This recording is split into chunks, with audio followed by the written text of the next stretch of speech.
Hi friends, ನಾನು ಇವತ್ತಿನ ವಿಡಿಯೋದಲ್ಲಿ 76ನೇ ಗಣರಾಜ್ಯೋತ್ಸವದ ಭಾಷಣವನ್ನು ಈ ವಿಡಿಯೋದಲ್ಲಿ ಹೇಳ್ತಾ ಇದ್ದೀನಿ.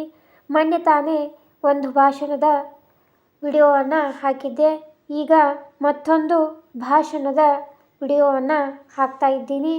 ಈ ವಿಡಿಯೋ ನಿಮಗೇನಾದರೂ ಇಷ್ಟ ಆದರೆ ಲೈಕ್ ಮಾಡಿ, ಶೇರ್ ಮಾಡಿ, ಕಮೆಂಟ್ ಮಾಡಿ, ಹಾಗೆ ಸಬ್ಸ್ಕ್ರೈಬ್ ಮಾಡ್ಕೊಳ್ಳೋದನ್ನು ಮರಿಬೇಡಿ. ನಮ್ಮ ಚಾನಲ್ಗೂ ಸಹಿತ ಸಪೋರ್ಟ್ ಮಾಡಿ ಅಂತ ಕೇಳ್ತಾ ಈ ವಿಡಿಯೋವನ್ನು ಸ್ಟಾರ್ಟ್ ಮಾಡೋಣ ಬನ್ನಿ.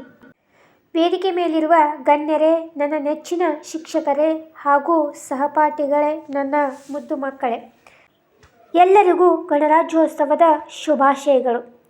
ಇಂದು ನಾವು 76ನೇ ಗಣರಾಜ್ಯೋತ್ಸವದ ದಿನವನ್ನು ಆಚರಿಸುತ್ತಿದ್ದೇವೆ. ಸ್ವಾತಂತ್ರ್ಯ ದಿನಾಚರಣೆಯಂತೆ ಗಣರಾಜ್ಯೋತ್ಸವ ಕೂಡ ಬಹಳ ಪ್ರಮುಖ ರಾಷ್ಟ್ರೀಯ ಹಬ್ಬವಾಗಿದೆ. ಪ್ರತಿ ವರ್ಷ ಜನವರಿ 26ರಂದು ಗಣತಂತ್ರ ದಿನ ಅಥವಾ ಗಣರಾಜ್ಯೋತ್ಸವವನ್ನು ಆಚರಿಸುತ್ತೇವೆ. ದೇಶದ ಸಂವಿಧಾನ ಅಸ್ತಿತ್ವಕ್ಕೆ ಬಂದ ದಿನವಿದು. ಭಾರತವು ವಿಶ್ವದಲ್ಲಿ ಅತಿ ದೊಡ್ಡ ಲಿಖಿತ ಸಂವಿಧಾನ ಹೊಂದಿದ ದೇಶ. ಪ್ರಜಾಪ್ರಭುತ್ವಕ್ಕೆ ಮತ್ತೊಂದು ಹೆಸರೇ ಭಾರತ ಎಂದೆನ್ನಬಹುದು. ಪ್ರಜೆಗಳಿಂದಲೇ, ಪ್ರಜೆಗಳಿಗಾಗಿಯೇ, ಪ್ರಜೆಗಳಿಗೋಸ್ಕರ ನಡೆಸುವ ಆಡಳಿತವೇ ಪ್ರಜಾಪ್ರಭುತ್ವ. ಪ್ರಜಾಪ್ರಭುತ್ವ ಮತ್ತು ಜಾತ್ಯತೀತತೆಯನ್ನು ಎತ್ತಿ ಹಿಡಿಯುತ್ತದೆ ನಮ್ಮ ಸಂವಿಧಾನವು ಕಾರ್ಯಾಂಗ, ಶಾಸಕಾಂಗ ಮತ್ತು ನ್ಯಾಯಾಂಗಗಳನ್ನು ಸರ್ಕಾರದ 3 ಮುಖ್ಯ ಅಂಗಗಳಾಗಿ ವಿಭಜಿಸುತ್ತದೆ. ಸರ್ಕಾರ ಮಾಡುವ ಪ್ರತಿಯೊಂದು ಕಾನೂನು ಸಂವಿಧಾನಕ್ಕೆ ಅನುಗುಣವಾಗಿರಬೇಕು. ನಮಗೆಲ್ಲ ತಿಳಿದಿರುವಂತೆ 1950 ಜನವರಿ 26ರಂದು ಭಾರತ ಸಂವಿಧಾನ ಜಾರಿಗೆ ಬಂತು. ಭಾರತದ ಸಂವಿಧಾನ ರಚನೆಯಾಗಿ ಸ್ಥಾಪಿಸಲಾದ ಕರಡು ಸಮಿತಿ ಅಧ್ಯಕ್ಷರಾಗಿದ್ದ ಡಾಕ್ಟರ್ BR ಅಂಬೇಡ್ಕರ್ ಅವರನ್ನು ಭಾರತ ಸಂವಿಧಾನದ ಪಿತಾಮಹ ಎಂದೇ ಕರೆಯುತ್ತೇವೆ. ಏಕೆಂದರೆ ದೇಶಕ್ಕೆ ವ್ಯವಸ್ಥಿತ ಹಾಗೂ ಅರ್ಥಪೂರ್ಣ ಸಂವಿಧಾನವನ್ನು ರಚಿಸಿ ಜಾರಿಗೆ ತರುವಲ್ಲಿ ಇವರ ಶ್ರಮ ಅಪಾರ. ಡಾಕ್ಟರ್ ರಾಜೇಂದ್ರ ಪ್ರಸಾದ್ ಅವರು ಸಂವಿಧಾನ ಸಭೆಯ ಅಧ್ಯಕ್ಷರಾಗಿದ್ದರು. ದೇಶಕ್ಕೆ ಸಂವಿಧಾನದ ಅಗತ್ಯವೇನು, ಸಂವಿಧಾನ ಏಕೆ ಬೇಕು ಎಂಬುದನ್ನು ನೋಡೋಣ. ನಾವಿಕನಿಲ್ಲದ ಹಡಗು ಹೆಂಗೆ ಬೇಕೇ ಹಾಗೆ ಸಾಗುತ್ತದೆ, ಅದು ಮುಳುಗಬಹುದು ಕೂಡ. ಪ್ರತಿಯೊಂದಕ್ಕೂ ಒಂದು ನೀತಿ ನಿಯಮ ಹಾಗೂ ಕಾನೂನು ಎಂಬ ಚೌಕಟ್ಟು ಇದ್ದರೆ ಶಿಸ್ತು ಎಂಬುದು ಬರುತ್ತದೆ. ನಮ್ಮ ದೇಶದ ಅತ್ಯುನ್ನತ ಕಾನೂನೇ ಈ ಸಂವಿಧಾನ.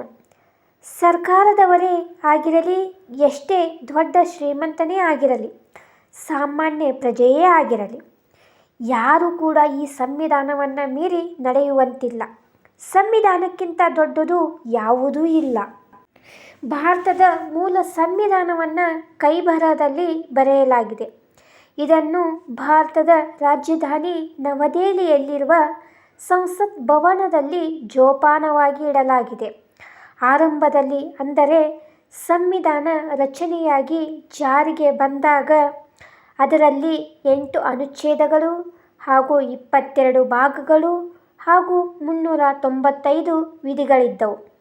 ಆ ಬಳಿಕ ಇಲ್ಲಿಯವರೆಗೆ ಒಟ್ಟು 105 ಬಾರಿ ಸಂವಿಧಾನವನ್ನು ತಿದ್ದುಪಡಿ ಮಾಡಲಾಗಿದೆ. ಹೀಗಾಗಿ ಈಗ ಭಾರತ ಸಂವಿಧಾನದಲ್ಲಿ 12 ಅನುಚ್ಛೇದಗಳು ಹಾಗೂ 25 ಭಾಗಗಳು ಹಾಗೂ 470 ವಿಧಿಗಳಿವೆ. ಭಾರತ ಸ್ವಾತಂತ್ರ್ಯ ಪಡೆದ ದಿನದಂದು ದೇಶದ ಪ್ರಧಾನಮಂತ್ರಿಯು ಕೆಂಪು ಕೋಟೆಯಲ್ಲಿ ಧ್ವಜಾರೋಹಣ ನೆರವೇರಿಸಿ ಭಾಷಣ ಮಾಡುತ್ತಾರೆ. ಆದರೆ ಗಣರಾಜ್ಯೋತ್ಸವದಂದು ದೇಶದ ಪ್ರಥಮ ಪ್ರಜೆಯಾದ ರಾಷ್ಟ್ರಪತಿ ದೆಹಲಿಯ ರಾಜಪಥದಲ್ಲಿ ಧ್ವಜಾರೋಹಣ ನೆರವೇರಿಸುತ್ತಾರೆ. ಅದಕ್ಕೂ ಒಂದು ದಿನ ಮುಂಚಿತವಾಗಿ, ಅಂದರೆ ಜನವರಿ 25ರಂದು ರಾಷ್ಟ್ರಪತಿ ಭಾಷಣ ಮಾಡುತ್ತಾರೆ. ಭಾರತದಲ್ಲಿ ಎಲ್ಲ ವರ್ಗದ ಜನರು ಸಮಾನವಾಗಿ ಶಿಕ್ಷಣ ಕಲಿಯುತ್ತಿರುವುದೇ ಸಂವಿಧಾನದಿಂದಾಗಿ. ಸಂವಿಧಾನ ಜಾರಿಗೆ ಬಂದ ಮೇಲೆ ಭಾರತದ ಪ್ರತಿಯೊಬ್ಬ ನಾಗರಿಕರಿಗೂ ಮೂಲಭೂತ ಹಕ್ಕುಗಳು ಸಿಕ್ಕಿವೆ. ಸಂವಿಧಾನ ನಮಗೆ ನೀಡಿರುವ ಮೂಲಭೂತ ಹಕ್ಕುಗಳಂತೆಯೇ ನಾವು ಈ ದೇಶದ ಪ್ರಜೆಗಳಾಗಿ ಕರ್ತವ್ಯಗಳನ್ನು ಕೂಡ ಪಾಲಿಸಬೇಕಾಗಿದೆ. ಸಂವಿಧಾನದ ನಿಯಮಗಳನ್ನು ಉಲ್ಲಂಘಿಸದೆ ದೇಶ ಸೇವೆಗೆ ಸದಾ ಸಿದ್ಧರಿರಬೇಕು.